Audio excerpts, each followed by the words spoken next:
Welcome to the first ever episode of The Right Cast. That's what we're going to be calling this. That's the name that I had in my head for years now. And so that's just what we're going to roll with. It sounds And pretty trust good. us, we couldn't think of anything better. Yeah. I mean, there's we just had some funny suggestions just before this in the pre-show, but yeah, I'm not sure I'm not sure those suggestions really gonna fit, so we decided to skip them.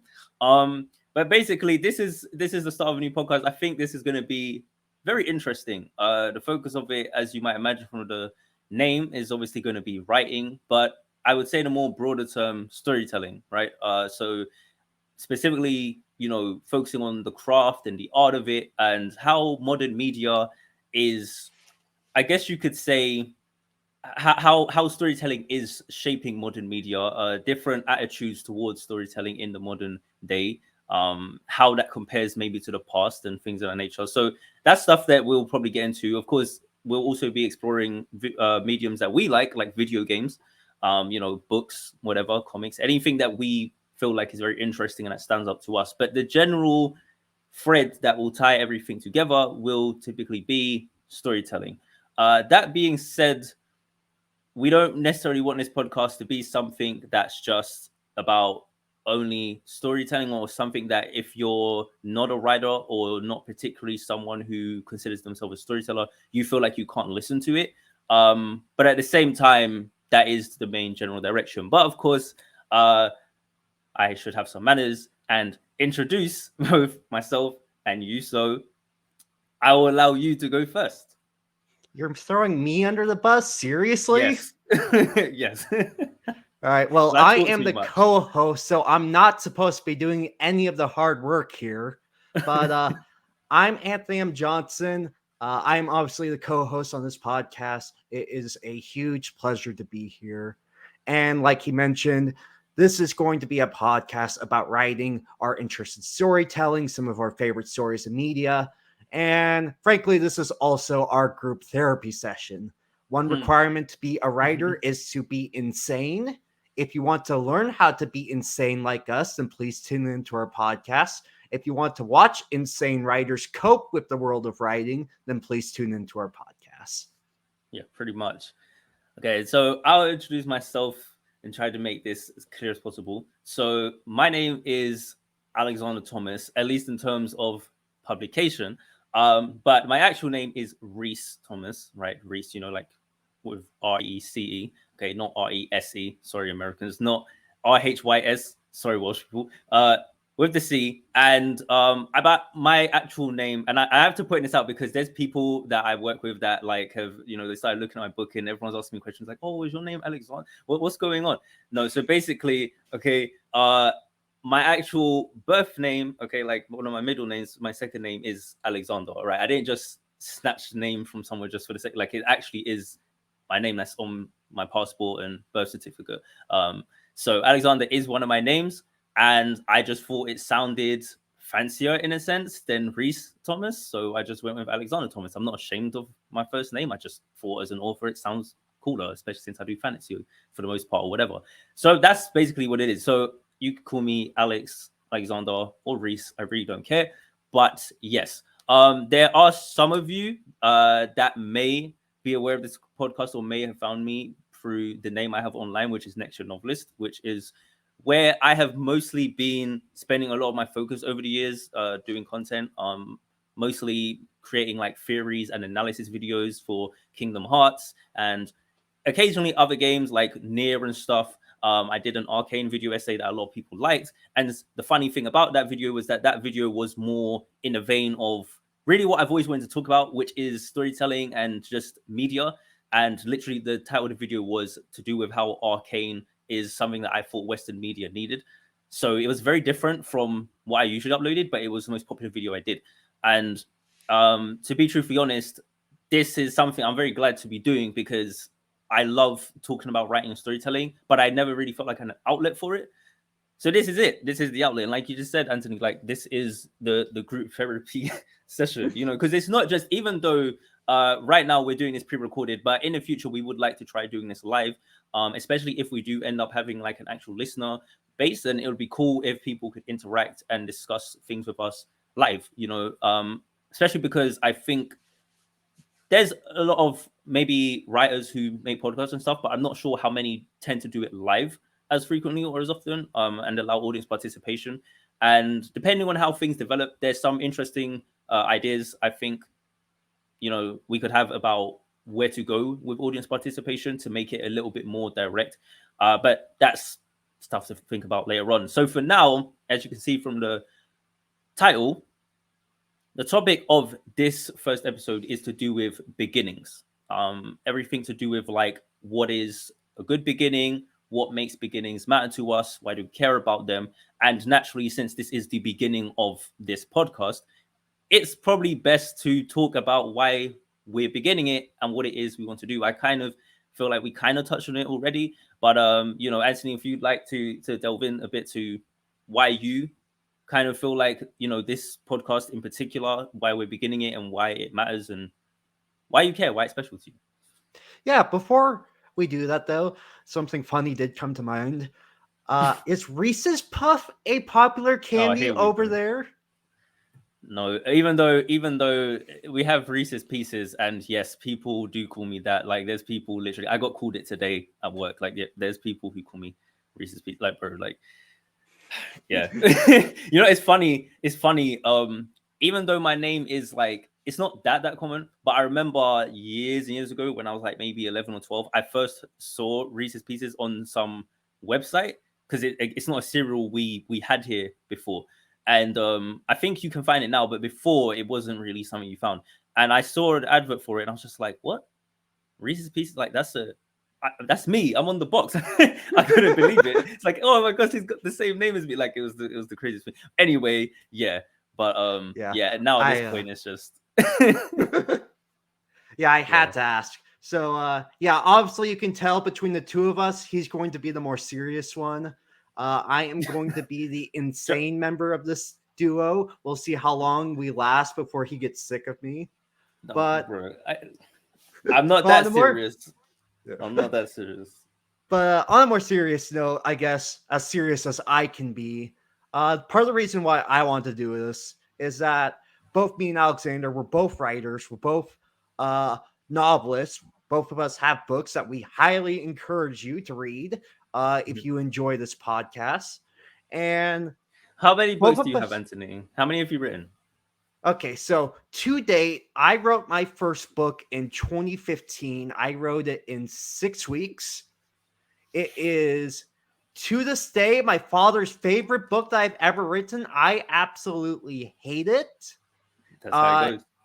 It made me a total of $550 so far before I pulled it off because I hated it so much. But yeah, on that point, I've been writing for about, I guess this will be 8 years now if you go from 2023 to 2015. Yeah, since I actually wrote it in January about this time in 2015. And because both of us are writers, we kind of got to know each other because of our writing, because of our shared interests. We both have, if you look at our work, some very common themes and tropes of what we use in our novels. And as we kind of were talking about a potential collaboration we could do together, we did kind of notice that there wasn't really a lot of storytelling podcasts out there. There weren't really a lot of writing podcasts out there. For my part, I know that Brandon Sanderson and a bunch of his friends have some pretty good podcasts that go into the art of storytelling. But outside of them, there aren't really any big name ones that come to our mind. So this was kind of the impetus for us. And this is what I hopefully want to contribute to this podcast going forward. We're talking about beginnings. And in the next couple weeks or so, I'm going to be starting a brand new YouTube channel. And one of the focuses on that YouTube channel is kind of to delve deeper into the topics that we talk about here, where I'm going to be doing an essay on how to get into publishing. I'm going to be doing essays on how to improve your storytelling. And so that's kind of motivation and what I hope to bring to this. Huh. Yeah. I mean, yeah, good answer. I hope so. Yeah. I mean, I would say that, for me, like, as I already said, like the whole thing of having a podcast is mostly just in the sense of it gives you so much. You have the ability to express yourself, and for me, as someone who you'll probably start to notice as you listen, or you've already noticed, I like talking a lot. So for me, this is really cool. Even when I do like my YouTube videos, it's Next to Novelist. Like honestly, those videos on average are longer than a lot of other people's videos. Some people like way longer, but for the most part, my videos on average are fairly lengthy. Because I like to be very thorough and really delve into a topic and an idea.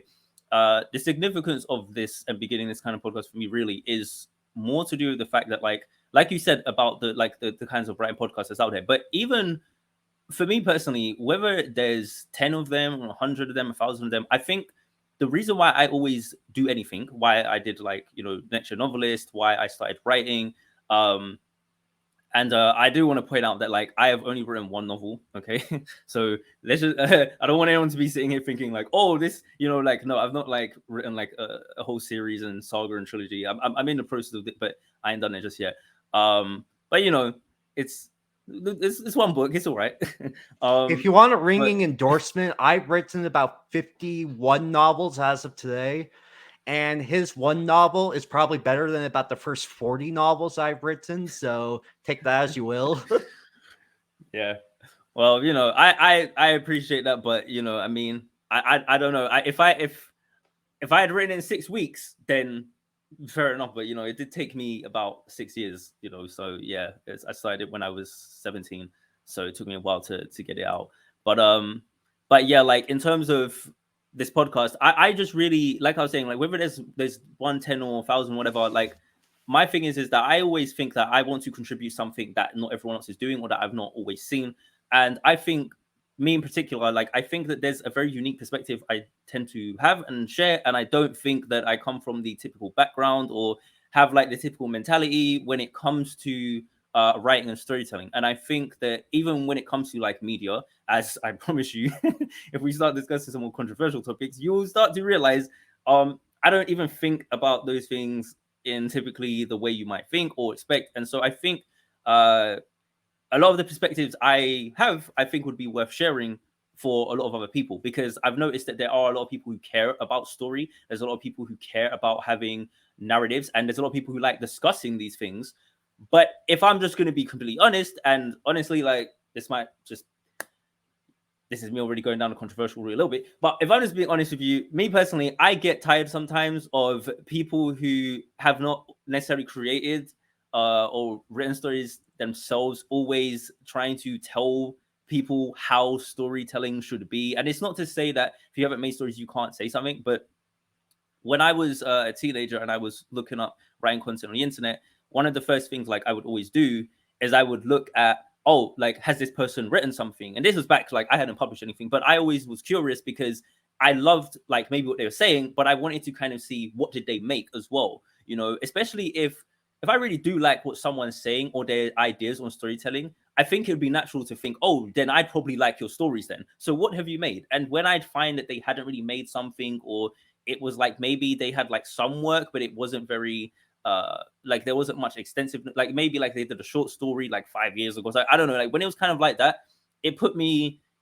it kind of just made me think like, okay, so like where's the people who actually write things? So I would go and listen to someone like Brandon Sanderson, who had like writing excuses. I used to listen to that podcast all the time. Like every time a new episode came out, I listened to it. I went back and listened to all the old episodes from before I listened. I just rinsed that podcast out.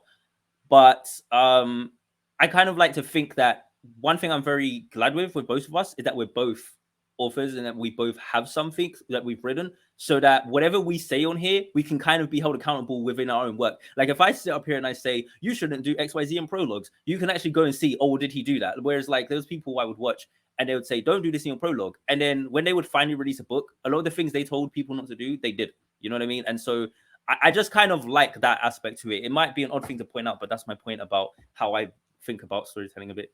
This is a co-host editorial note. Please do not listen to our podcast and then microanalyze our work and point out every time we don't follow our own rules. Look, I mean, look. Yeah, I guess not. Yeah, probably don't do that. I'm gonna be honest. I mean, yeah, don't. If I you just feel do, like please people. give us a 5-star rating on Amazon anyway before you Yeah, complain. yeah. Like, because the thing is, or better yet, just come here and tell us about it, like, and we can address it. I don't know. I think, like, for me, I like the kind of the kind of audience author kind of like thing and participation, like the kind of like. I feel like that would be interesting. This is just me. I'm not speaking for Anthony. This is me now being, Alexander Thomas, next novelist, the controversial. Like, this is me thinking, oh, it would be really interesting if someone who hated one of my books, I just got them on here and just had the discussion. That's the type of thing you wouldn't really see authors doing. But I'm just letting you know, I wouldn't shy away from that. I feel like it'd be interesting, probably get some good content out of it. But whatever. Anyway, I told you, I'm warning you, I do not think in a typical way. But yeah. Anyway, back to the topic of beginnings. I did want to actually get into us discussing some other things more specifically storytelling related. So we've already discussed like ourselves a bit. I do actually kind of want to say, and I'll say this before, because I actually do think this will be kind of interesting. What got you, Anthony, into storytelling? Like you don't necessarily have to go super deep if you don't want to, or if it's too personal, but just like what for you in your life, like when did you first, the earliest time you can think back that you got into storytelling or writing, or like at what moment did you decide like I want to write stories, I want to be that person? Yeah, so I actually have a good answer for this, which is great because I'm not sure I'm going to have good answers for anything else on this podcast. I'm sure But you'll be okay. when growing up in school, I found school very easy, so that gave me a lot of free time to screw around. I spent a lot of that time growing up just reading books, engaging in movies, engaging in video games, stuff like that. And so by the time I got to 10th grade, actually, that is when my writing really started to shine through. And I never actually planned in my life to be a writer at all until I had a English professor in the 10th grade come up to me like, "You're already writing at a college level. Like, how did you get to this point? Why are you doing this like basic level English class?" And so I was like, "Oh, I guess I am a good writer. Maybe I should kind of focus on this." And so that's when I first tried to get into book writing, and I gave it a 2 or 3 year shot, and I was absolutely terrible. I never wrote more than about 10-15 pages before I just hit the stone wall where it's like I have no idea what to do now with my story. So tossed in the garbage, went on with my life. I actually at that point left the States and I went to Argentina for a 2 year church mission. And so, as a missionary, you just walk around all day, every day, talking to people. And once you're teaching the same stuff over and over again, your mind really does start to wander. So, Yeah, this isn't I a imagine. good thing for a person to admit. But I'll be honest, in the back of my mind every day, I was just thinking about stories I could tell one day once I actually got done with my mission. And so by the time I got back, I tried to give writing a shot again. And that's when everything clicked. I had thought about everything, planned everything, had taken so much time thinking about everything that I managed to write my first novel in 6 weeks. And looking back, it's okay. I give it like a 4 or 5 out of 10. It's not the worst thing in the world, but it's definitely not good. But I took that and I just kept working on it. And so over the last 8 years, I honed my craft and I honed my writing until I'm at a point where I'm happy with it. And that's where I am now. I am a copywriter as my day job. That gives me even more time to hone my talents as a writer. But I still do a lot of book writing on the side, and I hope that I can one day get enough people to enjoy my books. I can make that my main focus. And if you support me, I can promise that I will keep writing books as fast as I can to keep you guys entertained. Yeah, I mean, if you can write in six, do you? So when you wrote the book, like your first book in 6 weeks, have you ever done it that fast since, or was that just a one-off? So my great talent is that I write about 1,000 words an hour of nonfiction. And if you get me to do fiction writing, I write about 1,500 to 2,000 words an hour. Your average airport wait. paperback novel is about 60,000 words long. So you do the math. You write about 2,000 words an hour. You divide 60,000 by 2,000. It means it takes about 30 to 40 work hours for me to write the average novel. Wait, what? Okay, so nah, like okay, so I'm gonna give yeah, you okay. my big secret.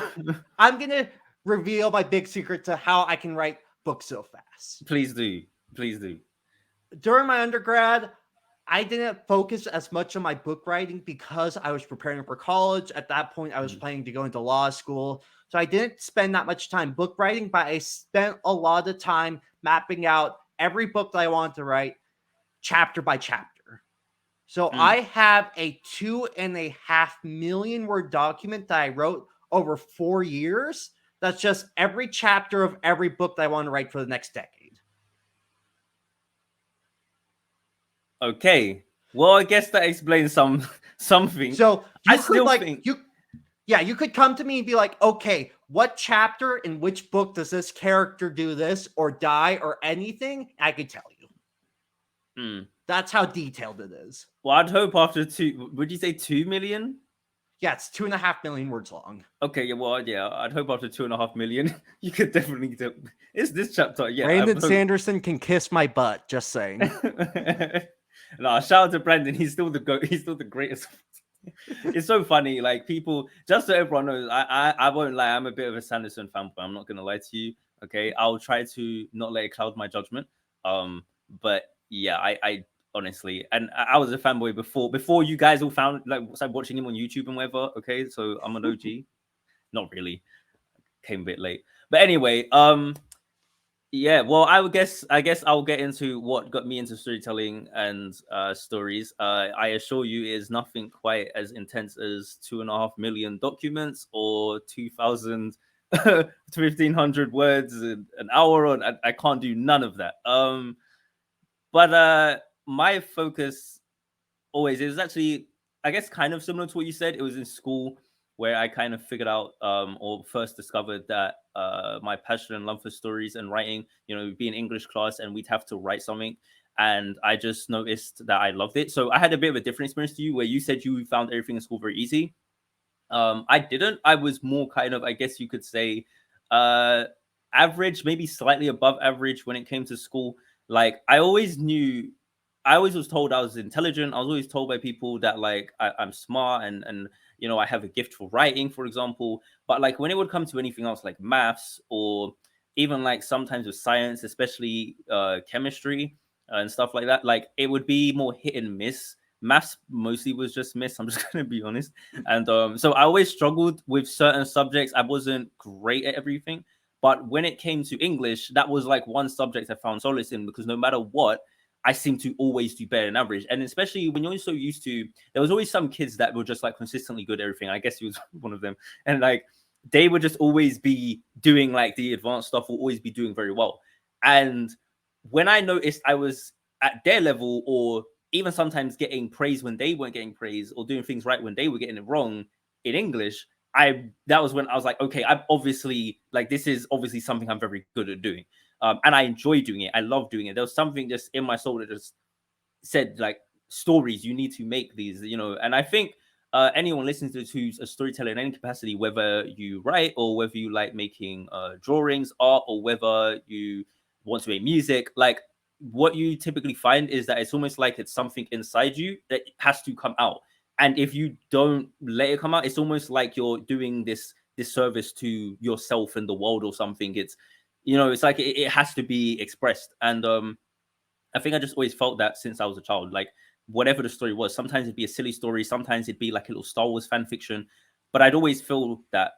And I'd say a lot of my stories probably originally came from me wanting to do something differently to what I saw. So I might watch something like Star Wars or play a video game and think, wow, that was really cool. I like that. But I wish this had happened, or I wish this thing was done, or I wish. So I think that's an important thing to point out because, like, even since I was little, I always kind of wanted to put my own spin on things or change something or subvert something. And subversion is a massive part of, I would say, my identity, not even just like storytelling wise, but just as a person. Which is something I could explain at another point. But yeah, school was definitely the starting point. Over the years, you do well in it, you get good grades in it.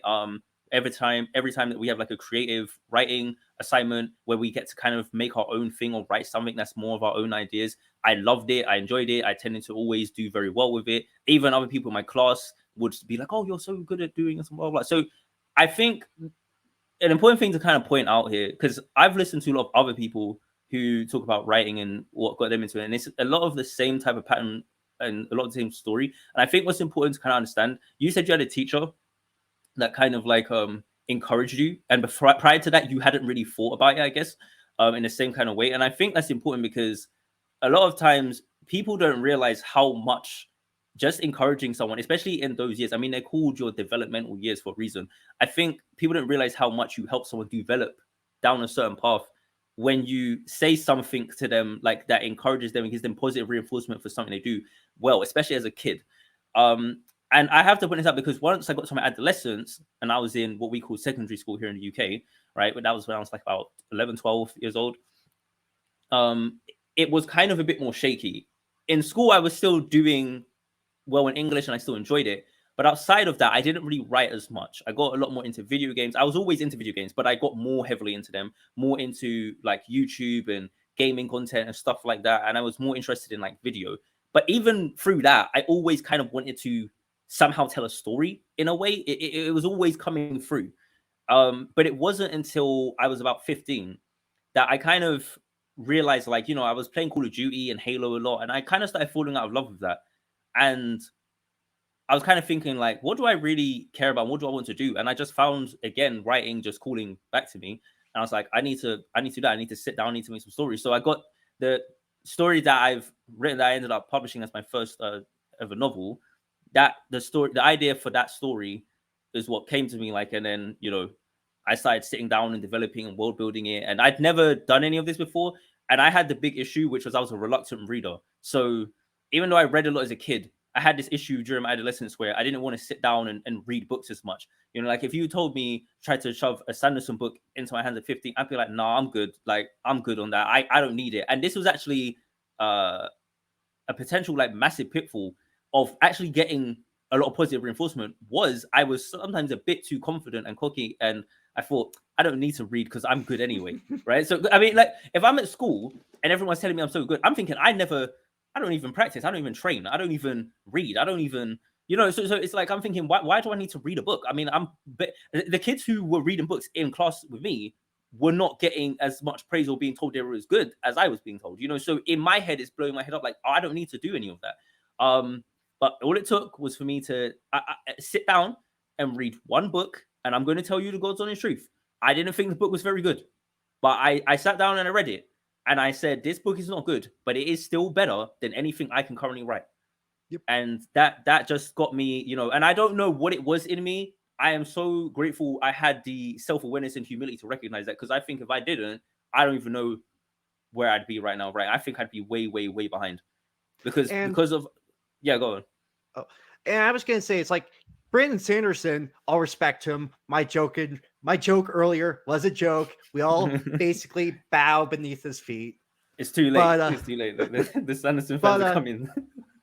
But he makes a great point where he's talked about a lot that growing up for him, he was a reluctant reader. He did not get into stories until he was older, where someone finally gave him a book that he really connected with. And that was his turning point of, oh, I suddenly understand why people love this. I suddenly understand why people want to do this. Mm-hmm. And so that was going to be my question to you. You obviously just mentioned that you read a book that kind of helped you realize, oh, I'm not as good of a storyteller as I want to be yet. Do you have that one story? It could be a book, a video game. Just what was the one spark that made you realize, oh, I really love stories. I maybe want to be a storyteller one day. If you have one. I'm trying to think if I know one of the stories that stuck with me the most, but I don't know if that story, because I don't know. I think like in terms of like sitting down, like because I know it was when I was about 15, 16 when I said, I want to write, I want to be a storyteller, I want to like potentially be an author, you know, book conventions, blah, blah, blah, all that stuff. But it wasn't, I'm trying to think of what exactly triggered that. I mean, I was playing a lot of RPGs like Dragon Age and Mass Effect, and I love the stories in those games and the writing. And I would always think, man, I'd love to write something like this. But I kept thinking of it in the vein of a video game. That's what the answer to it is. So I would play these video games and I'd like the stories, and I would always want to create a story like that. The issue is I couldn't make video games. So I couldn't make visual medium and storytelling in the, you know, whatever. Because I mean, maybe you could do it, but not, realistically, like it just wasn't going to happen for me at that age, and I didn't have any resources or connections and whatever. So I just sat there and I said, what can I do right now that I know would cost me nothing? I could start today and I could still get this, scratch this storytelling itch I have. What could I do? And I was like, I could write a book. That's basically what it came down to. It basically came down to me not being able to get access to doing other mediums. And so I said, okay, I'll write a book. Because if I'm going to be completely honest with you, again, because I was coming from the reluctant reader position at the time when I decided to write a book, I'm still not looking at books, you know, like how a bookworm looks at them. I'm looking at them kind of like, I'd rather play a video game, right? So in my mind, the book was like a necessary evil. It's like, okay, well, I got to do it because I can't make a video game and I can't make a movie and I can't make a comic book really. So, you know, I'm just thinking, what's easy? What can I do right now? And that was it. And that's why I went with it. That was actually, yeah, that's something, yeah, that basically led to that. Yeah. And it's so funny because now I've found my love for reading again, like years ago, and in the process of trying to do all this, and I loved it. So it was great. But yeah, it took a while. And I will say the book I read, that I decided I'm going to sit down and read fully. First proper fantasy adult novel I read was Mistborn: The Final Empire by Brandon Sanderson. So yeah, and that was only because when I was trying to learn the craft of storytelling, when I put it in on YouTube, his lectures came up back in 2013. So because they came, that was back in 2013 when I looked at them, and because those lectures, wow, damn, that's like almost 10 years ago now. Because those lectures came up, I watched them. I didn't know who he was. I had no idea, and it just so happened. And this was the beautiful thing about it. It just so happened he was talking about science fiction and fantasy. I was like, oh, that's what I want to write. Great, you know. So it was perfect. And then he kept talking about Mistborn. I was like, what's Mistborn? Like, what is this? So I was like, you know what? I like this guy's, and this is my point. This is what I said earlier about listening to someone and then being able to check their work. So he was the very first person I ever did that with. And ever since him, I just followed that same pattern. I was listening to him. I loved what he was saying. I was like, man, I think I don't really like reading. Like, I don't really want to have to read, but I check this guy's books out because I like his how he thinks. He's now my favorite author and has been since. You know, so you know what I mean. And in a lot of ways, I'm actually very grateful to watching what he made and all of that. And you know what? I don't know if this would be the case with us, but maybe our podcast could do that for someone. I don't know. Maybe there's someone who listened to it who has kind of fallen off and they haven't been writing recently. Maybe one of our episodes will give them just a, you know, a bit of a pump. Maybe even just talking about this stuff is kind of going to help people out in some way and remind them of their beginnings. And there's actually something we've got for the audience towards the end of the question that I think will be good for everyone to think about.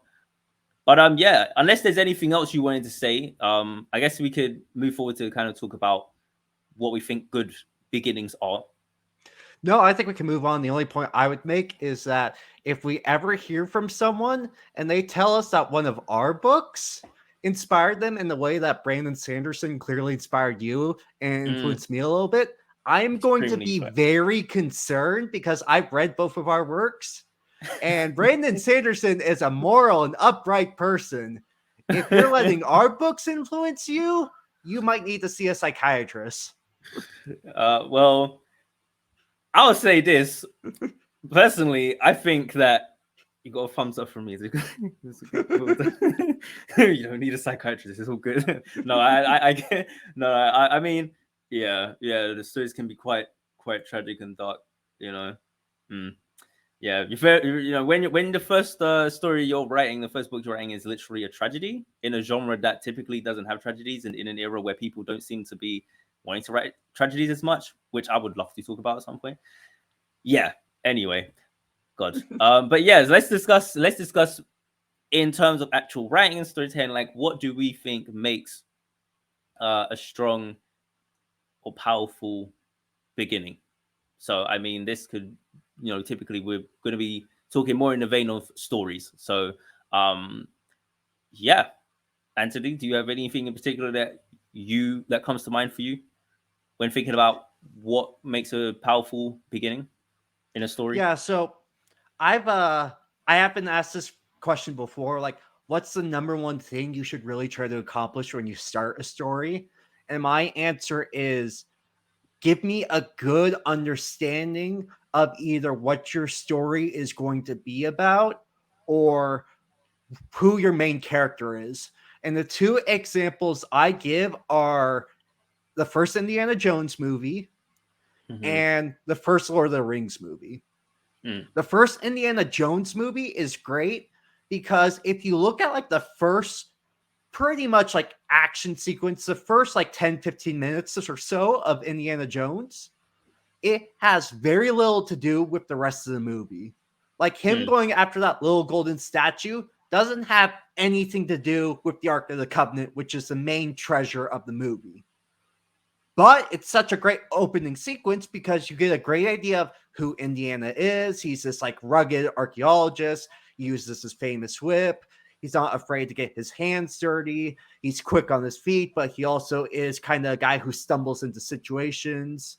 You mm-hmm. get everything you need to know about Indiana Jones as a character, even though that opening sequence has nothing to do with the plot of the rest of the movie. Right. Alternatively, I point people to the first Lord of the Rings movie because you don't meet almost any of your main characters in that opening sequence. It's just the story of how the evil Dark Lord Sauron fell. Mm-hmm. But it is a great introduction to the world and the setting. You get a good idea of who the elves are, you get the good idea of who men are, you get a good idea of who the bad guy is, and you get a good idea of why the One Ring, which is the whole focus of the story, is so important. So Mm-hmm. that's kind of my two ways you can open the story. I either need to have a good idea of who the main character is, or I need to have a good idea of what your world is. Right. Yeah.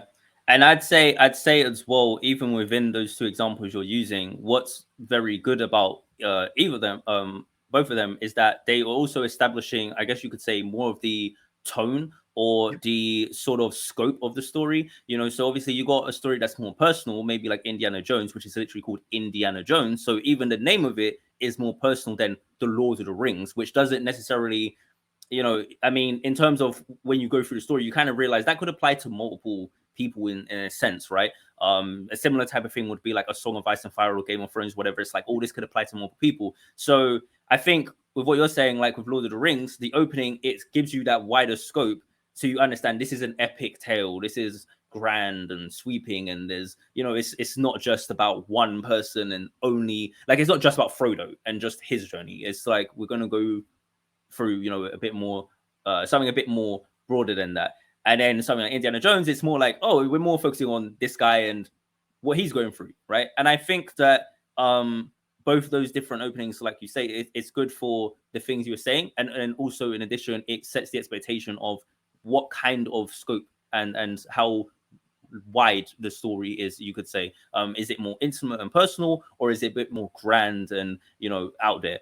And so yeah, I mean, I'd say like just the classic typical example of one that I particularly like is Star Wars like A New Hope, for the simple fact of I like that basically as soon as the movie begins, first of all, you got this opening crawl. Okay, now I was not, this is before my time, so I was not around to see what this was like in the theaters. I can only imagine a movie starting off like that, what you would think.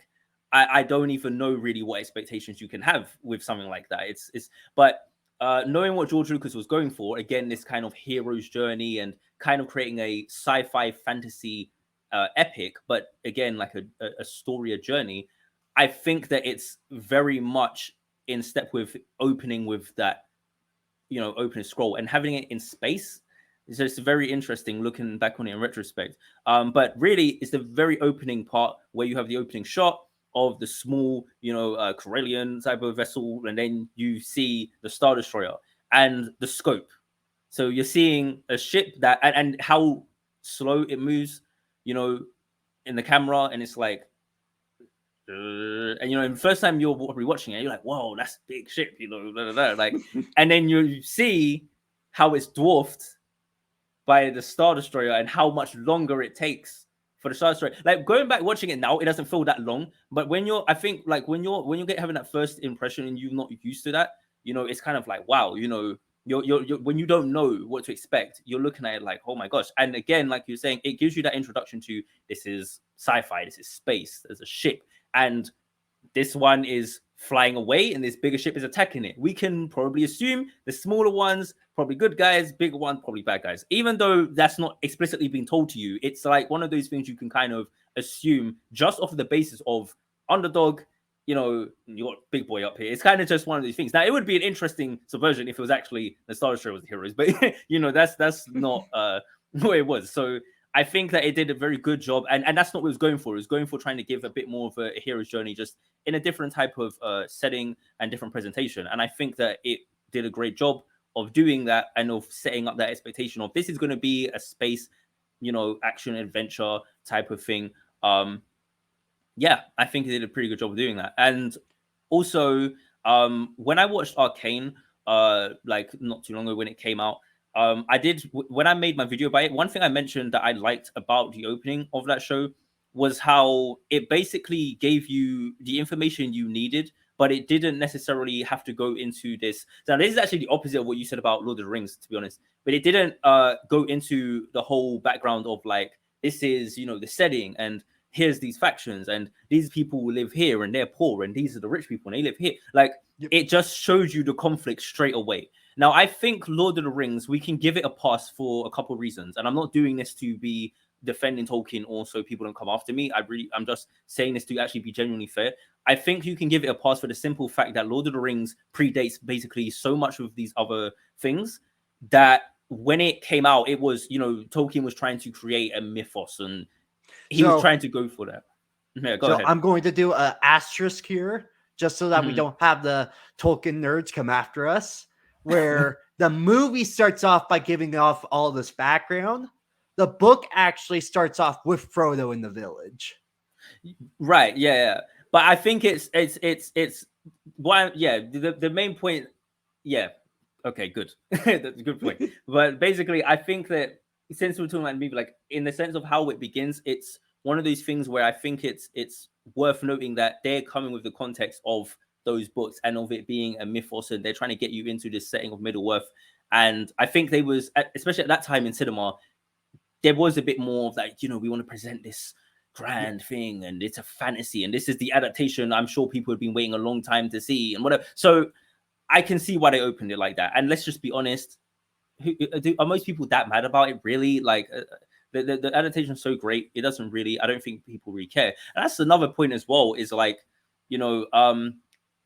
if you do make, let's say, I guess we could go on to weak beginnings, right? Like, if you do make a weak beginning, what would you say kind of constitutes a weaker start to a story? So, I mean, I brought up just now how I liked with Arcane that it didn't necessarily delve too much into a whole bunch of like, here's blah, blah, blah. But like I just said with Lord of the Rings, it's not necessarily bad, depending on, I would say, what follows, right? So I would say typically that is a weak opening, in my opinion, especially in this day and age. And I think nowadays people would be a lot more hesitant to get into something that was, especially in a book.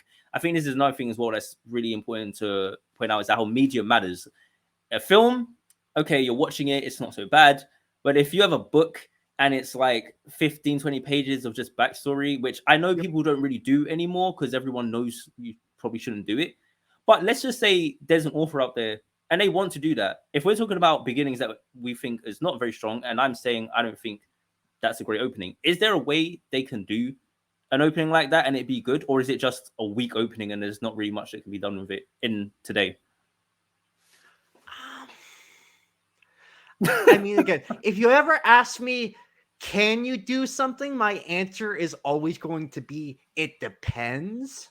Mm-hmm. I think you're generally right. I think that a huge mistake that especially new writers make is that they info dump so much at the beginning. They think that they need to stop and explain the world so much before they can actually get into the story. One of my favorite books of all time is The Hunchback of Notre Dame. If there is one criticism of the book, it's that huge sections of the book are just describing Paris in minute details. And again, I enjoyed it because I wanted to learn more about France in that period. So that was kind of like an added bonus for me. But it's like The Hunchback of Notre Dame goes way too much in the info dumping. Moby Dick goes way too much into the info dumping. And so, again, generally speaking, try not to shove all of your exposition, world building, background details at the start. You generally want to hook the reader and then slowly over time dole out that information. The other thing to kind of go back to your point, is this something I've been thinking about this whole episode, is don't take so long to get to the action. I think it's important to build tension, introduce the world, introduce the tone. But what really comes to mind is The Last of Us just premiered on HBO yesterday. When we talk about stories that are some of the most influential stories for me personally, The Last of Us video game is one of my favorite stories of all time. So I was very interested to see how they were going to do a TV adaptation of a game. And for the most part, I think they did well. But one problem with the show is that they dragged out the intro. And they did it because they wanted to make the big knife twists in the opening more impactful. Harder. They wanted to make it harder. They wanted to make it hurt more. I understand why they did that, but it hurt the pacing, in my opinion. I think the game still did it better because all the scenes that they added just extended the time that it took for the hook to get on. Like, it's one scene in particular that makes everyone a fan of The Last of Us, that hooks them into the story. If you like this scene, you're going to love the rest of the story. If you don't like it, you're not going to get hooked in. And they dragged out the time that it took to get there. Yeah, I think we definitely need to have an episode where we talk about adaptations, because I have a lot of thoughts on that.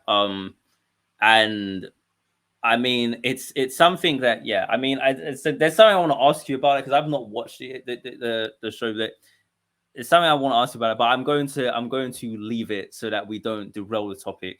But yeah, you know, I'll have to just save that for another time. So hey, you want to know what the question is? I guess you have to just wait until we do that. And no one's getting spoiled for it.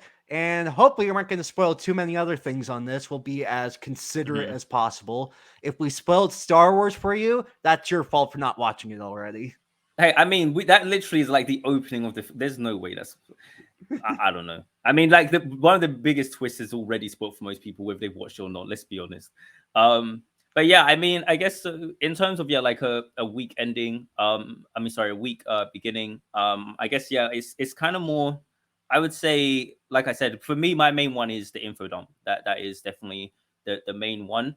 I do see why people used to do it back in the day. I do kind of see even why some people might want to do it today if they're trying to go for that old school kind of feel. But I think whenever you do something like that, especially if it's something that people are telling you is dated and you're insisting on doing it, even if they say it's weak. Because one thing I will say is, at the end of the day, entertainment is subjective, okay?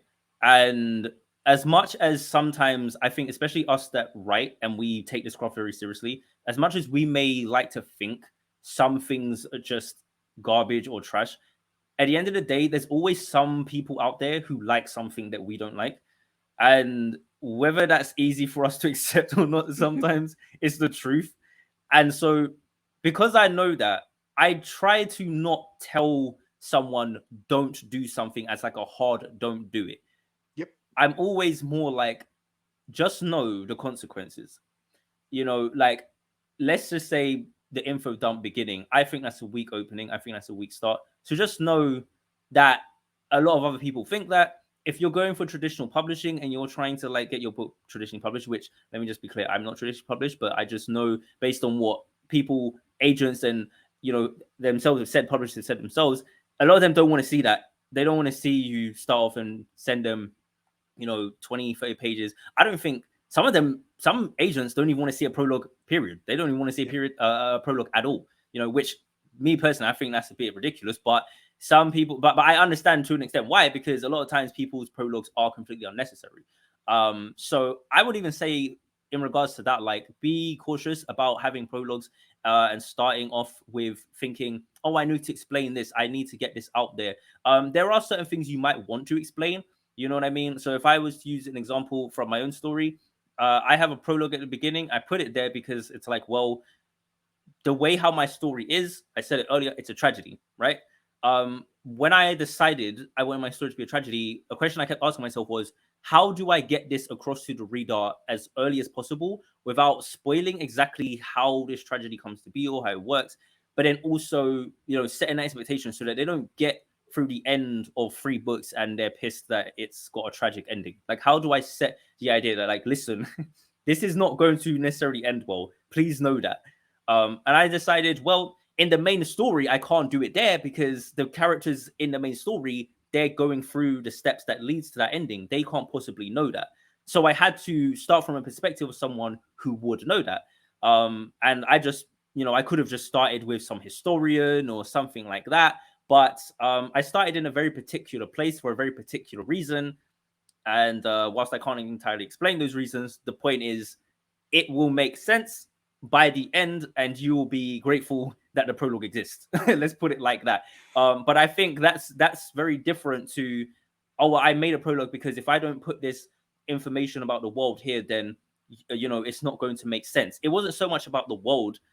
It was more to do with setting an expectation for the audience, to be honest. And also at the same time, yes, I get to do some world building and do some cool things with the narrative or whatever. But yeah, I just say to try and avoid, anytime you feel like you kind of have to handhold the reader, I think you're gonna have a weaker opening.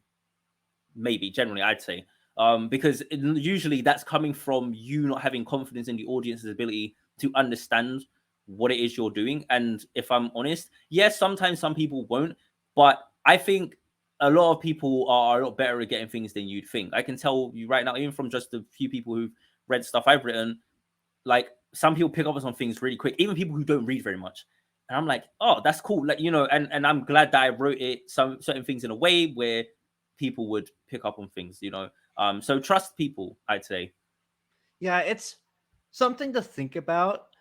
And this is not just for books or even movies or stories in general, it's everything in life. There are so many more options now, so many more things to do, and just distractions in the day. That's everything in life. You have to get to the point sooner. You have to hook Yes. people in sooner. That's why it's like I have a business management minor, and it was just to emphasize this in every business class. You need to have your elevator pitch in life. You need to make yourself interesting to people in 15 to 30 seconds, no matter what you're doing, whether you're making a business pitch, whether you're trying to sell a product, whether you're trying to tell a story. Everything in life, you need to get people's attention immediately because there's just so much other stuff distracting them, Right. that if you can't get to the point and hook them immediately, people just don't care about you because there's so many other things to think about. Yeah, especially I guess, yeah, now, I mean, where shorter form content even is becoming a lot more popular, so even with that, it's like just highlights and clips and things of that nature, so it's feeding into it even more so. I mean, I will say this though, as somewhat of a caveat to that, I do still think that there is more than enough space for people to kind of take time, because I think what you have the danger of with that as well is that everyone feels like, oh, well, we've all got to just, like, get into things and just jump into the beginning and rush the opening and whatever. And then you kind of run into the opposite issue of what used to happen, where maybe stories were really slow and but now you get into this thing where it's like everyone's just super fast with everything and nothing takes its time. So that's another thing, because it's kind of interesting, I guess, because it's a weird conundrum, because if you want to tell a story that's a slow burner and you know you're trying to build to something and it's going to be a slow build, it's not going to be just immediate. Yeah, that is going to make it hard. I was trying to watch the show on Netflix called Dark, a few days ago, and it's quite slow with how it presents things, and even the cameras angles, and it's and I get what it's all for effect, but yeah, I was starting to feel a little bit like, okay, when are we gonna get to? And it doesn't help that it's quite vague.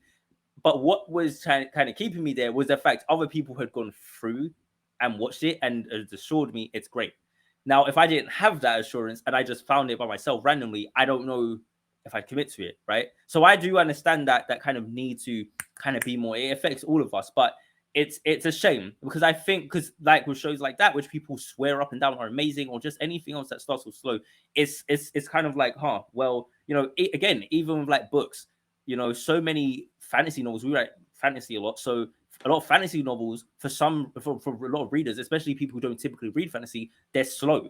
You know what I mean? Oh, all this world building, all this stuff. What's that? If they read like a thriller or whatever, maybe they don't have to think about magic systems and all this extra stuff. And and it's whilst there are ways to convey that information and not have it completely bogged down the story, I think sometimes it's a stylistic thing as well. And sometimes it's an intent thing. Again, like some stories, they're trying to go for the grand epic and they want that sort of longer, drawn out type of a approach. And other people just want like the more quick fire, more punchy and kind of approach to things. Like I can definitely say with just my own stories that I have concepts for, like the current fantasy saga I'm writing, this is a lot slower than another story I want to do that's like a post-apocalyptic, more kind of like fantasy type of story, but it's a bit more like comedic, and it's just more punchy, and it's just like a lot more short in certain things. I guess it's stylistic is what I'd say. But yeah, I guess that's really most of what we can say in terms of strong and weak beginnings. Something as well I did want to mention is that, and this is for me, like whenever I think of beginnings, I think it's always important to kind of know what the end is, to have the end in mind, right? And this is going to help us to transition to the next thing I want to talk about, because even though this is about beginnings, it is also about endings, because I think, and we both agreed on this before we started, that I think it's like a lot of times it's good to have, like when you have the end in mind, you can usually have a lot of a stronger start and a stronger story because you know what you're building towards. So do you have any thoughts on that in particular, about having the end in mind and knowing where you want to go in order to strengthen your beginning? Yeah, so this is a very popular writing technique, even for a lot of storytellers, which is that they actually start with their ending in mind and then they work backwards, where they develop their story based on what does it take for these set of characters, these set of events to end at this point. In terms of people I know who do it, the person I think who does it best, his name is Uchikoshi. He does these Mhm. like weird, very weird visual novels, but there are some of my favorite investigative stories that I've Mhm. enjoyed. Like outside of maybe some Sherlock Holmes detective novels, these are some of the best mystery type stories I've ever read. And it's like his latest one that he just came out with is called AI, the Somnium Files, the Nirvana Oh, okay. Initiative. And Mhm. it is a great story. And it even starts with the ending and then goes back and leads up to the ending. But the premise Mhm. of the game is that there is half of a corpse that is found in a football stadium, which wouldn't be that bizarre, except for the fact that the other half of the corpse was found 6 years ago. And when they do the autopsy, it says that the two halves were separated the same day. So, how is it possible that two halves of a corpse could be found 6 years apart? No, I take it back. I messed it up. Well, you have to play the game. It's complicated. I may or may not have accidentally spoiled it, but it's just two halves of a corpse are found 6 years apart, but the half that's found 6 years later says that it had died the day before. Hmm. Okay. Fair And so enough. that's the ending. And then it goes back to when the original corpse was found 6 years before, and it works towards that ending. Right. I see. Interesting. That's one thing I've heard of. I've heard of AI. Some is it AI the Yeah, some? AI the Somnium Files.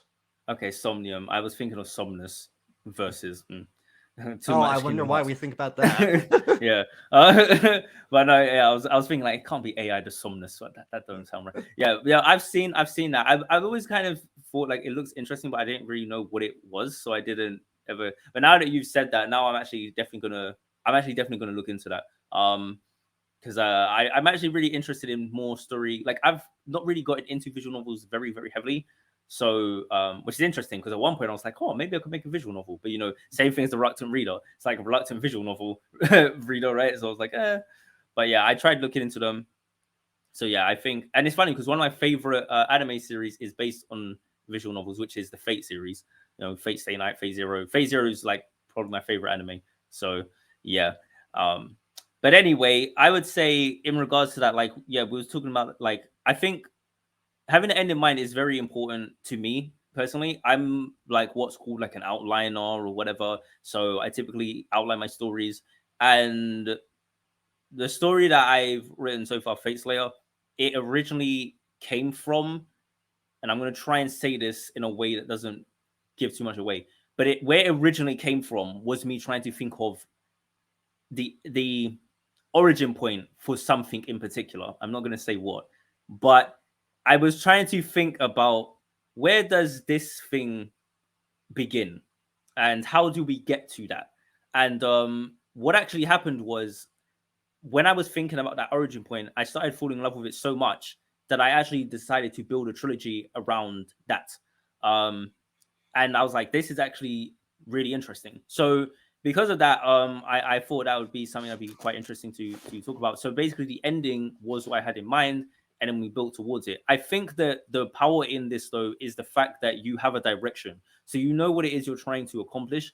The biggest issue when you don't know what it is you're trying to accomplish is you're aimless and you could just go anywhere. When you've got things like inconsistent character development or narratives or whatever, I feel like a lot of times it's probably coming from the fact that someone didn't know where they wanted to go. This is why, like, when you see like TV shows or movies, we're talking about Star Wars, perfect example, right? The sequel trilogy, all controversial, blah, blah, blah. No, like at the end of the day, from the moment I saw there was 3 separate directors, I thought to myself, okay, this is either going to be something they have like a very good plan for, or this just makes zero sense. And if I'm going to be honest, I wanted to be optimistic, but there was this nagging voice in the back of my head, that part of me that is myself, an outliner that thinks of the ending, that said, I really hope all 3 of those people have the same consistent vision. I really hope all 3 of them have been comparing notes from the beginning. And I really hope that everything I just watched in The Force Awakens is going to come back on itself in a way that's organic and makes sense by the end. Well, we Yeah, know you how sure that turned got out. your wish, huh? well, oh no, who am I? You're nobody. Actually, like, let's I'm not even gonna spoil it, but if you want to watch, and I don't hate those films with a vengeance, but they were definitely a massive disappointment for me. And honestly, I feel like what makes it really annoying when I watched Rise of Skywalker, what really annoyed me watching that film was there was so much things in it I thought this is an all right idea. Like even like one of the main twists that happened in it with one of the main characters, I thought that could be interesting. It's just that, why didn't you spend your time building to this from the first film? And it's because that wasn't the intention.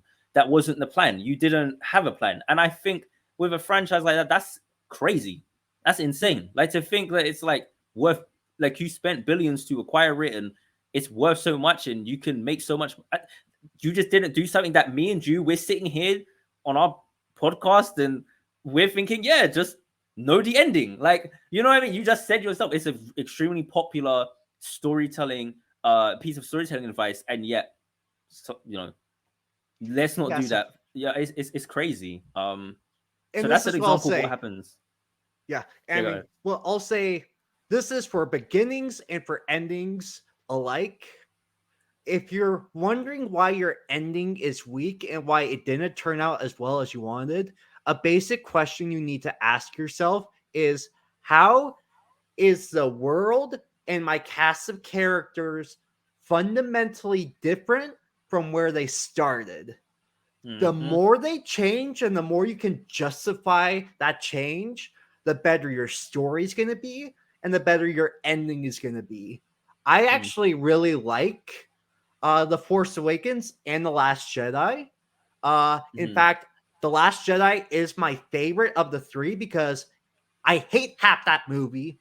I loathe half that movie with the passion, but I actually really, really liked where that movie ended. And that's why The Rise of Skywalker kills me, because by the end of The Rise of Skywalker, the universe of Star Wars is fundamentally in the same place as it was at the end of the original trilogy, which just makes you ask the question, why did I just watch these three movies Ex- if nothing changed?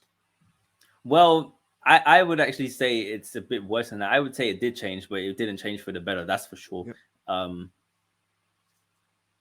yeah, it's one of those things where it's just like, what was the point?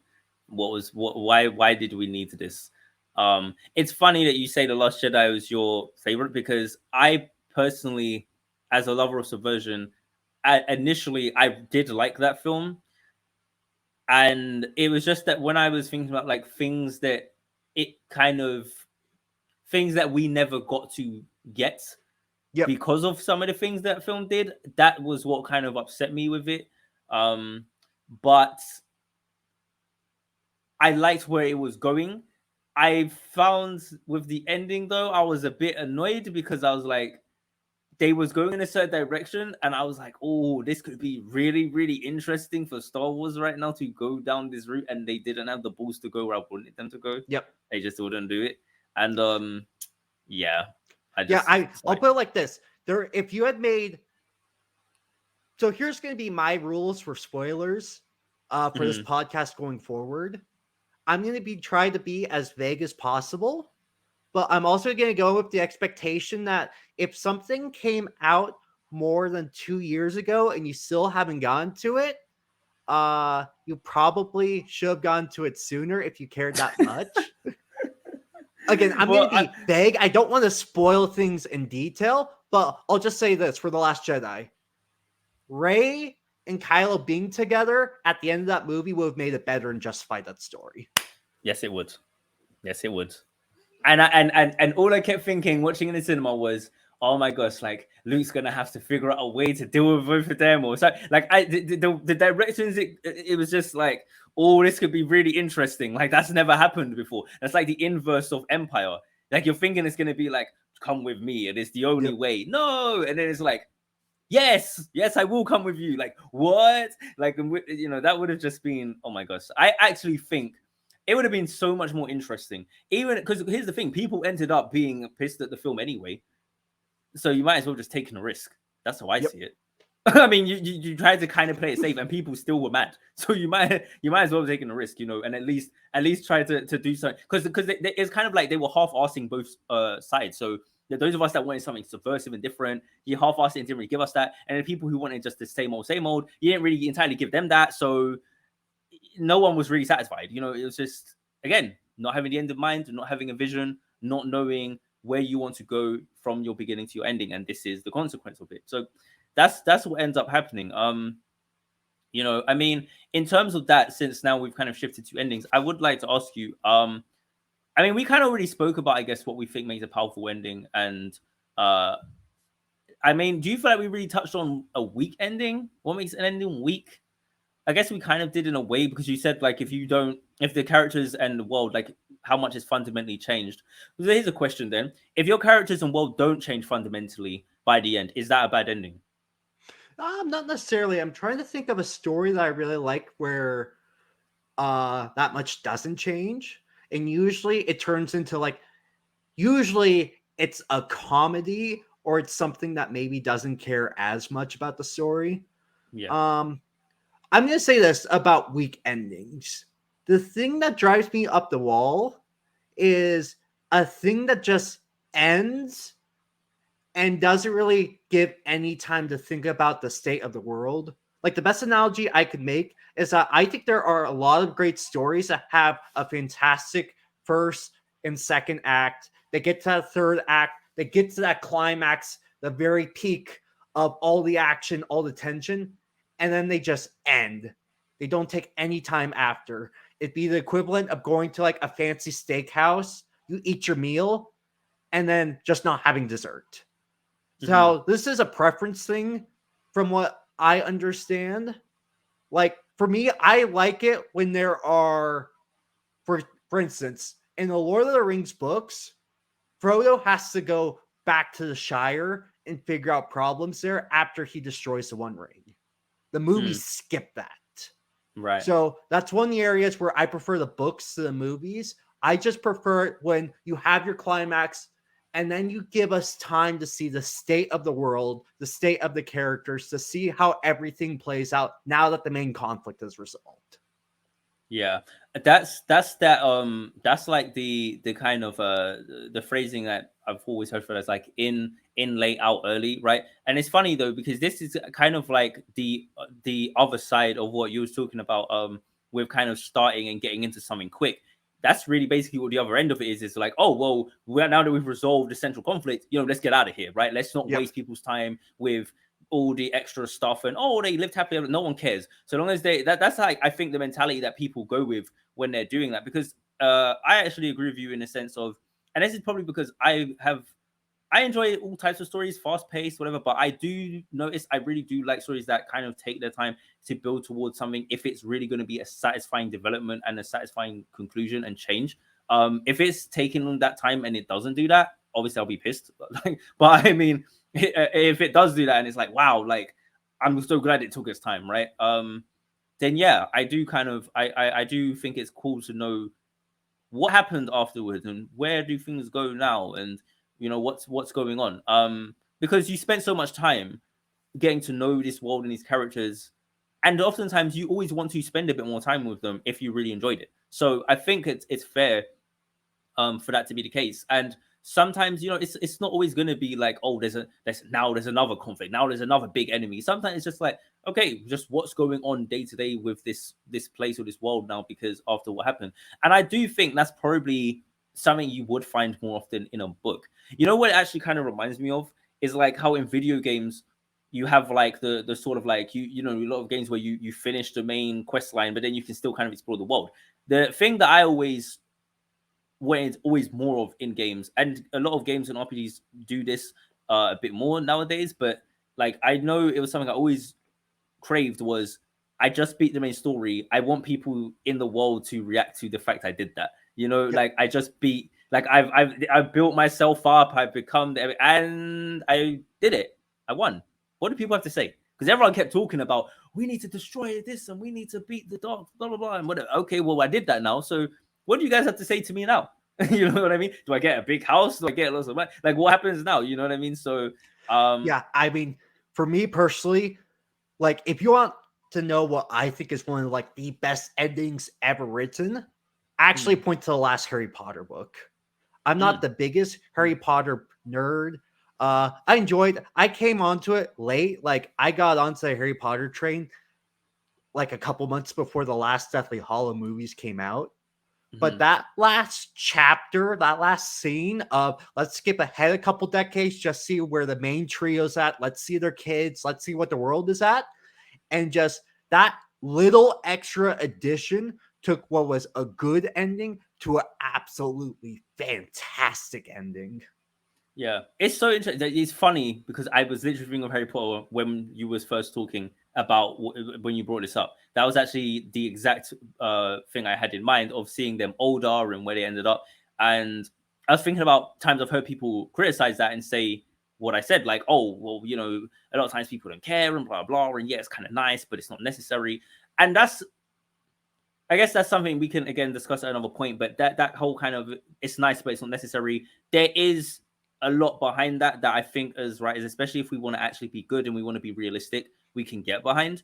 But again, it kind of goes to that thing where sometimes I feel like this isn't art, and at the end of the day, sometimes like I don't see why everything's got to always just be so hard lines, just like you can't do this, the word count has to be this, you can't, like at what point is this goes from being like something artful and flowy. And I'm not the most, I'm not like, I know you don't have to be head in the clouds. I'm a very pragmatic, realistic, like, artist, but I just feel like sometimes there has to be some space for the fluff. Even though, like, yeah, it is, maybe it is fluff, maybe it's not fan fiction, fan service.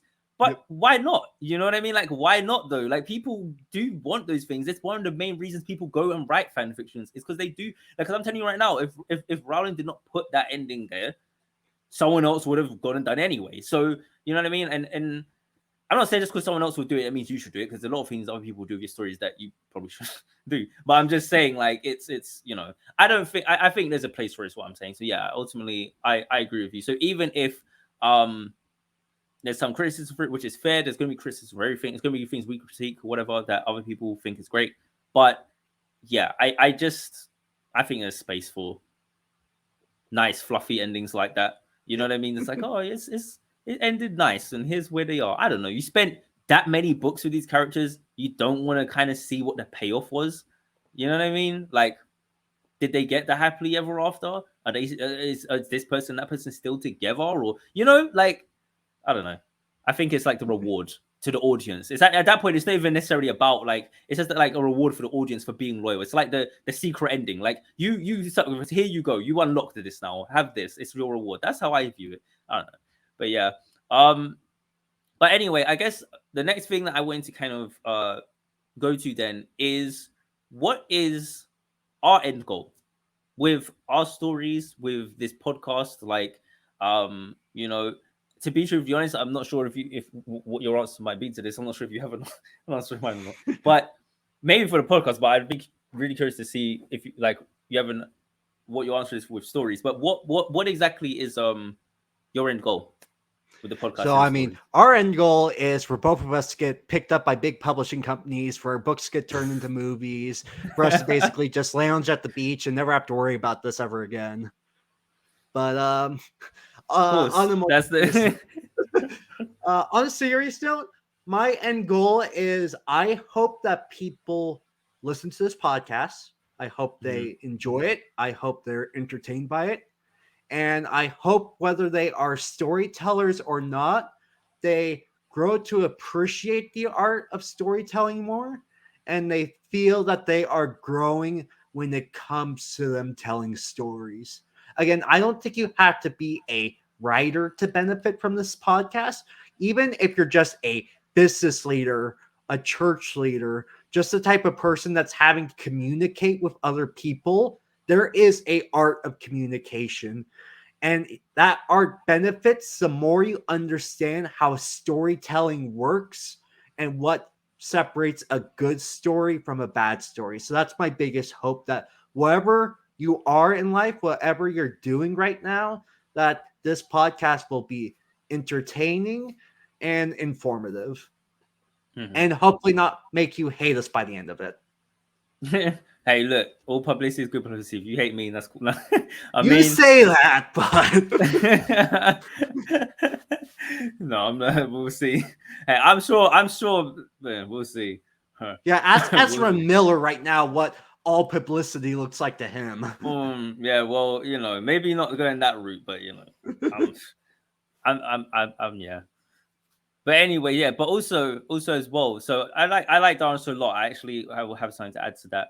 But first, I still want you to, in terms of your stories as well, what would you say is your end goal of that? If you have an end goal, if you don't even want to share it, don't have to. But yeah, so it's like, again, I put all that effort into planning the stupid series. I better finish it one day, or else I'm going to be looking back at my life and be like, what was all that time for? But for me, as a writer and a storyteller, I'm just writing away.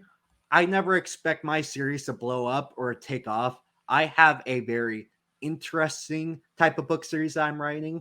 If you're a fan of Yoko Taro, Hideo Kojima, a little bit of Brandon Sanderson is in there, but a lot of these, I would say, more Eastern type storytellers, I think you're going to find a lot to like in my series. And I think you're also going to understand why there isn't going to be a lot of mass appeal for my writing and my approach to storytelling. But my goal is I want to tell a story that I feel that people who like the things I like will enjoy. And if a lot of people like it, great. If a lot of people never discover it, great. Hmm.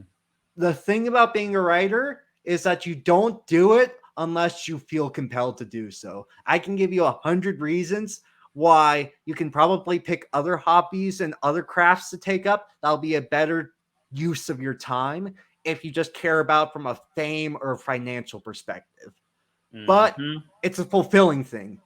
If you have that spirit in you, you gotta listen to the spirit. You gotta listen to the muse, or else you're gonna end up like us and go crazy.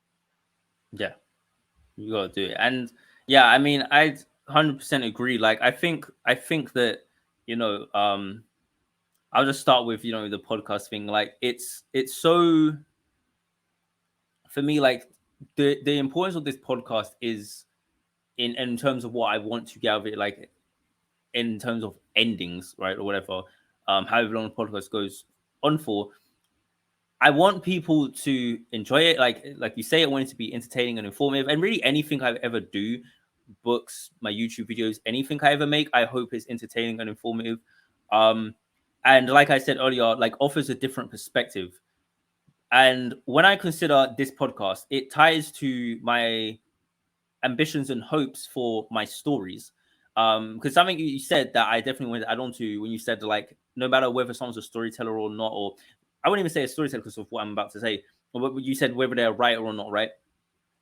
You hope they can benefit from a podcast. See, because to me, I think everyone's a storyteller in some sense, right? Like, Mhm. regardless of um, whether you write or not, a lot of people attribute storyteller to writer.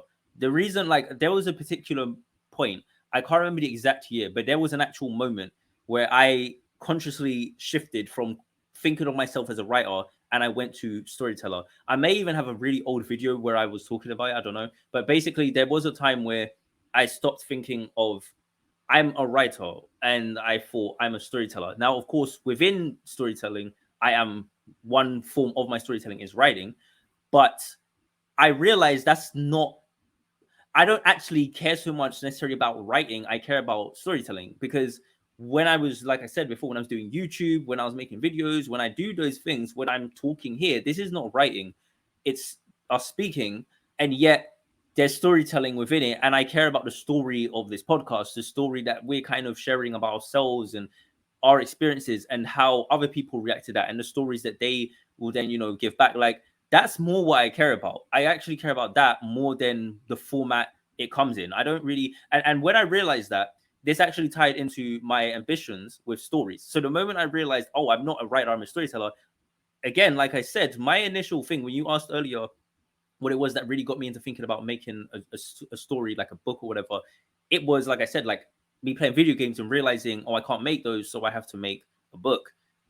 And this kind of came back on itself a couple years later when I realized, oh, I don't care about necessarily writing books, but I do enjoy doing that, and I will do that. And there's certain stories I will make that will inevitably probably just be books.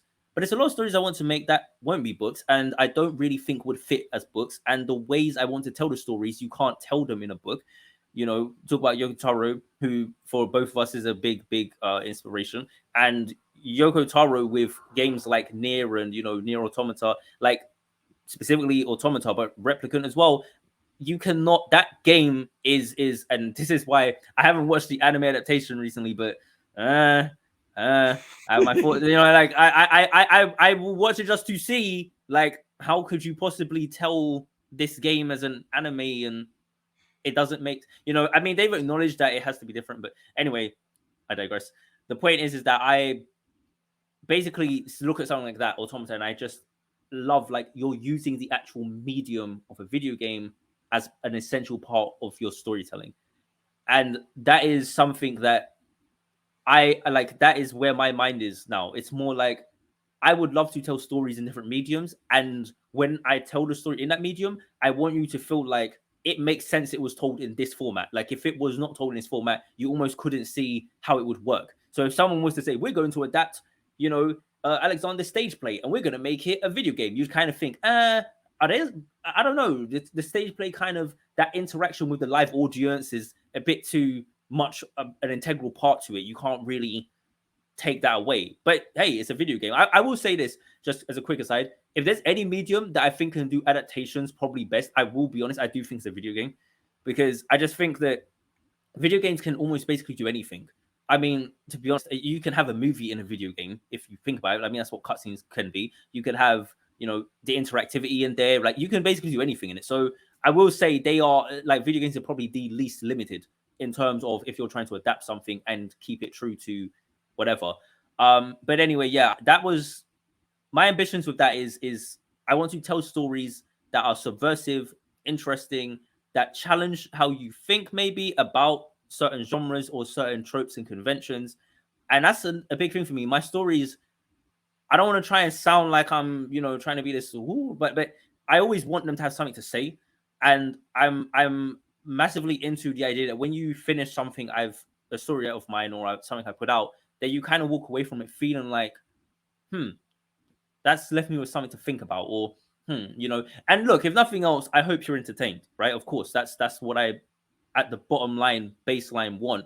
But ultimately, I want people to also, whilst being entertained, walk away thinking, interesting. I never really looked at this type of story or this trope or this archetype like this before. And that was an interesting take on it, an interesting different way of doing something. And hey, look, even if you don't like it, I also want you to think about that. Like, why don't you like the way I did something? Do you maybe feel too attached to the traditional things, or do you just not like my particular take? Like, I don't really care. I think I've just come to the realization I care more about just the culture of storytelling and the power within it more than the actual specific stories themselves, if that makes sense. And so whilst I obviously have to create specific stories to achieve that, I've just come to realize I love the actual storytelling thing as a whole. And another ambition I have, which again ties to that, and this is really grandiose, but also in terms of, and this is going to start leading a bit into some of the more controversial stuff, in terms of some things in media right now that people like to get very heated about, like, representation and diversity and things of that nature, which is also a big part of why I wanted to be on this podcast and why I thought it would be a good idea for me to be on camera, which if you watch my Next Gen Novelist channel, I'm never on camera, which by the way, it's really late for me to point this out, but it's pretty obvious. If you watch that channel and you're like, oh, this is what Next Gen Novelist is, yes. Now the truth. The face reveal didn't come at 1 million subscribers. We don't have time. We're probably not going to get there. It came earlier than that. Didn't even get 4K and you get the face reveal. You know what I mean? Cheap. But yeah, it's just the point is that I think that, like, I want to, even in that, with me just presenting myself out here and sharing some of my ideas and some of my experiences, I think that story in and of itself achieves what I'm talking about, of a different perspective, thinking a bit more about certain things, looking at things a bit of a different way. And especially to people who I feel like say, look, I want more diversity, I want different things, I want I want to challenge all of these different notions. I want to challenge the things that you think are the typical way, or maybe you think the right way of thinking, or whatever. Because I think it's worth having these conversations. I think it's worth delving deeper into dialogue. And I realized that in saying that, I'm not giving exact specifics, but that's on purpose. That's for things to be discussed in the future. But yeah, I mean, is there anything else, Anthony, that you feel like we should cover, or you want to say or get out or discuss before we wrap it up? So the only thing I would really want to mention before we kind of conclude, hopefully we've given you all a great kind of overview of what this podcast is going to be, kind of the tone we're going for, a little bit about us. I would say just what are a couple projects and kind of things you're looking forward to this year that are really exciting to you as a storyteller? They can be a video game, a movie, a book, just like 2 or 3 big things are coming out this year that are on your radar that you would like your audience to kind of be excited for too, because it's probably going to come up on this podcast. Okay, so I'm trying to pick something, like at least 3 things and 1 in each medium. On the video game front, I don't know if, like, I will say a video game that I'm very curious about at the moment that's on the horizon very, very soon is Hogwarts Legacy, just because it's Harry Potter and it's an RPG, and it's like, oh, finally took them this long to do that. Like you didn't see the dollar signs. Like that was a no-brainer. You know what I mean? But I hope it's done well. I will admit I have not followed it way too closely because something I'm trying to get out of the habit of doing is following things so much to the point that like once I get to something, I feel like I know it inside out already. You know what I mean? Because I feel like part of what I miss a bit from when I was younger was not having that super in-depth awareness. So I would say I'm very interested in Hogwarts Legacy and just seeing what's going on with that. Something in terms of movies that I'll say I'm interested in is basically seeing the new Ant-Man film, which let me just be very clear about something. Okay, I've not watched it. I'm very up to date on the MCU, but I haven't watched the other Ant-Mans. And I don't feel like that's really like an unpopular position. Because based on what I've seen on the internet, I feel like a lot of people are like, oh, Ant-Man's looking kind of fire for once. Like, oh, it's actually looking good. What's going on? Like, you know, I think I'm not alone with that position. But I will just say, yeah, like I'm definitely looking at Ant-Man and kind of thinking, okay, it's kicking off phase 5. You know, I saw people had their opinions on phase 4, you know, whatever. But we're kicking off phase 5, and it's like, okay, this should be interesting. Let's see where this goes. So I'm interested in that. I don't know if that's like a typical or generic answer or whatever, but I don't really care. That's the main movie I'm thinking about right now that I'm looking at that I'm interested in. Just because, and I have to just be honest, I just think what the MCU's accomplished in cinema, I don't think anyone can take away from the fact that that is just something that you've never seen before. At the end of the day, like, and I am a sucker for, and it's actually going to link to the next thing, the third and final thing on the book end. I'm a sucker for these expanded universe ever since I was little. I loved Marvel as a kid, and this was a massive part. Crossovers, like that appeals to a lot of people. We like that idea, and again, it links back to what we were saying earlier about you get invested in the universal characters. Like, oh, I like Spider-Man, but I also like Captain America, and it's like he's over here in his comics, and he's over here in his comics. Man, wouldn't it just be cool if they just crossed? You know, if they met each other, man, like my two favorite, wouldn't that be cool? You know, and I think that seeing that and just having that actually happen, and then it's like an actual storyline with consequences, and like for me, I love it. I've always loved it as a kid. I'm not growing out of it, and clearly millions of other people are the same, so it works. Right? And Disney took it and did something amazing with it. Now look, they're even trying to take Star Wars and like, let's kind of do MCU, but not really, but kind of. We don't really know what we're doing Star Wars. And then you got DC, who know, I don't know what they're literally rebooting. I don't know what they're doing over there, but that's that's on that end. And the final thing, which again links is, and I'm sorry, I know you've heard this name come a few times already, and you're gonna have to get used to it. Brandon Sanderson. They recently, and I haven't read this yet, but I am going to read it. His latest Mistborn book that came out, and it only came out, I believe it was early December, or was that the very end of November? It's the final Mistborn book in Era 2 of Mistborn, and I have to just say, like, I don't want to give too much away, but before I really knew much about Brandon, there were certain ideas I had on certain things I wanted to do with my own stories or certain concepts I had, and I had no idea when I was first like getting into him and looking at stuff. I had no idea he was already doing things like that. Now it's not entirely the same exactly as some of the things I want to do, but it's really interesting because, like I just said, I love the whole deal of expanding universes and interconnected narratives, and oh, this character is also here and whatever. So for that very reason, Mistborn is the book, the latest Mistborn book. Again, I'm not gonna spoil it because I haven't even read it myself, so I really don't even know what's in it. So I don't even know, but I do know that it's meant to be linked to his Cosmere, more so than previous books. And so I think that that's something I'm very, very interested in because I just like this story. Like I like very ambitious stories. I like stories that want to kind of push the envelope or do something that's not typical or that you don't always see. And I think that is probably why we do tend to, like in both our cases, lean more towards being like interested in Eastern storytelling and some of that kind of stuff, because I think a lot of times we see more of that kind of stuff being done over there. And that's probably why I latched on to Brandon, because whilst I wouldn't say he's necessarily inspired very much by the same influence as us, he definitely has more of that ambition I would like to see. Like, I think he's more on the vein of, he's very much more of like a Western styled storyteller, but his ambition is more akin to an Eastern storytellers, if that makes sense. If you agree with that or not. But yeah, those are my examples. Long-winded, but that's me. So there you go. Yeah, his this is supposed to be the year of Brandon Sanderson, where all of his secret projects, all the books that he wrote during the pandemic are coming out. I haven't gotten to the first one yet. I'm actually waiting for them all to come out before I'll just kind of binge read all of them. But I am hearing unbelievably good things about the first one.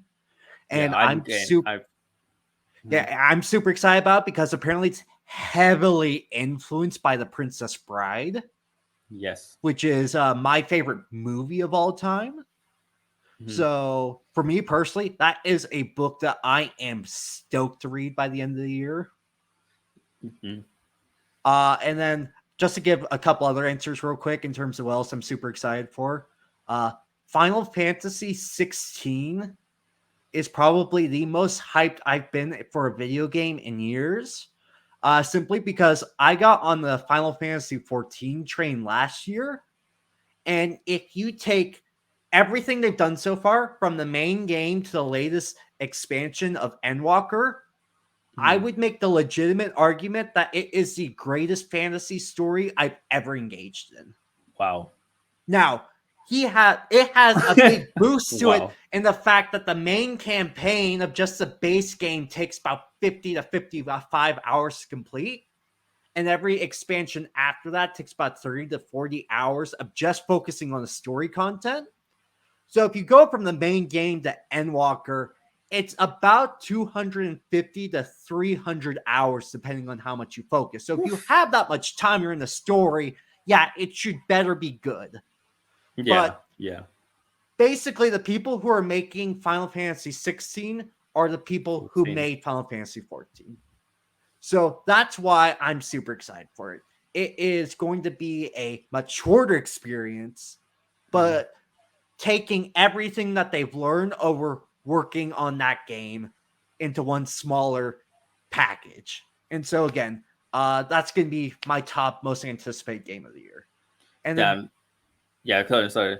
No, I was gonna just say like with Brandon. So I was just gonna quickly say with the Brandon thing. So it's funny you say that. Like, yeah, with the Brandon thing, I didn't want to use those ones, but yes, the secret projects thing, like, and yes, the first one, yes, like, I've got it.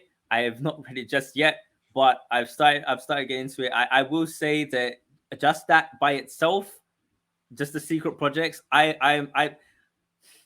don't know how to explain this. Like, I feel envious in a way. Like, oh, it's so cool. Like, it's so cool as an author to do that. Like, and just, I love it. I love that Brandon, he's doing a lot of the things that if I was in his position, I would like to think I would do. And that's what makes me love. It's not just his stories.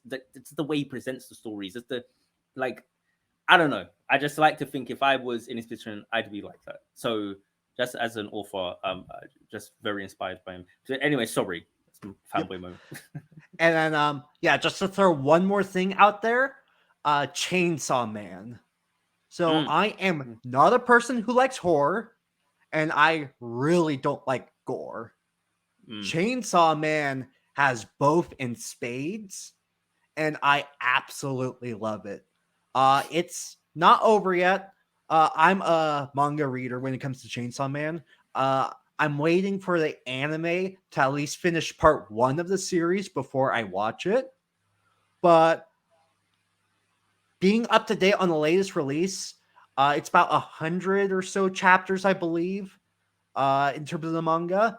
I can genuinely say it's one of the best horror stories I've ever read. And it's because it's a horror story that is only half a horror story.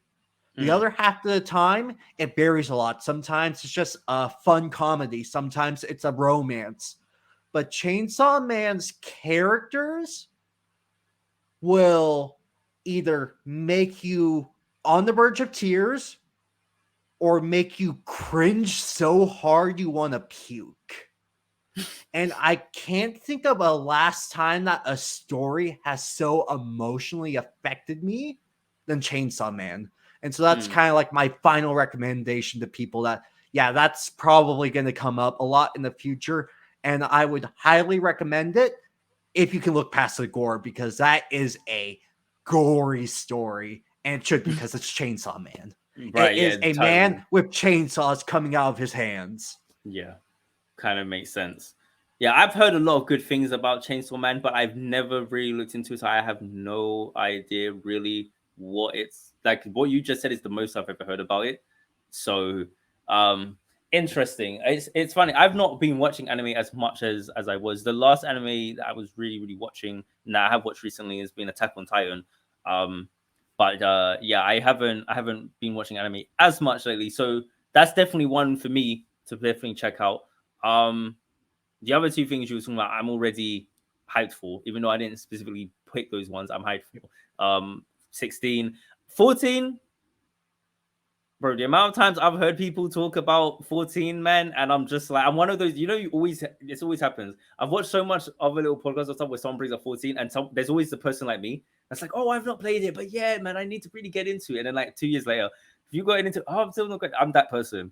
So I don't know. At some point, I've got to do it though. I've got to sit down and do it because I love Final Fantasy, and I've got a feeling.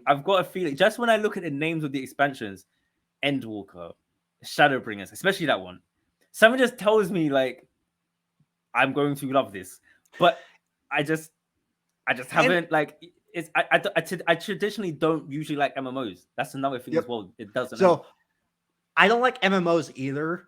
And for me, everyone raved it up so much, like everyone hyped it up so much that I held off on it for years, because it's just a thing of, you put too much hype into it, I know I'm going to be disappointed. Yeah.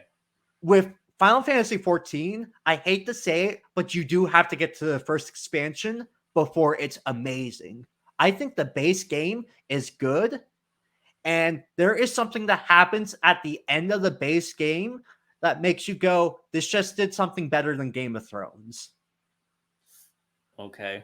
But you have to get the Heaven's Word before you really see this is an amazing story. And for me, Heaven's Word is the second best story in the whole batch. I think that the final expansion, Endwalker, Endwalker made me cry by the end of it. Damn. But Endwalker also took 300 hours to get there. So. Fair enough. Yeah, I've got to. I mean, the name does kind of give that. I don't care. Like that's the one thing. I'm not even bothered if it takes a while to get. Like I said, I'm in for the long haul. Like I'm not bothered about that. It's just me actually sitting down and dedicating myself to doing it. And another thing as well, it's like the gameplay. It's like dungeons and having to like queue for a dungeon or whatever. I don't know. I'm just thinking of typical MMO mechanics, and I'm just like, I don't know if I want to deal with all that. You know what I mean? But I will get to it. I promise I will get to it. I mean, it took me 10 years to start playing Tor, The Old Republic. Oh. And it actually did take me 10 years, because when I finally started playing it last year, my account is 10 years old, and I have things they sent me from like, oh, our first anniversary. That was ages ago. Okay, that was like it's like I wasn't playing. I didn't even play the game until last year, but my account is a decade old. You know what I mean? Because I signed up for it when it first came out, because it was Star Wars: The Old Republic, and I love Knights of the Old Republic. So, But yeah. Anyway, yeah, it's anyway. Were you gonna say something? No, I was just gonna say we probably should start wrapping up, simply because I have to go soon. But the Old Republic is an interesting one. I played it for about a year and just had to stop playing because I didn't like all the lore changes that they made to the original Knights of the Old Republic games.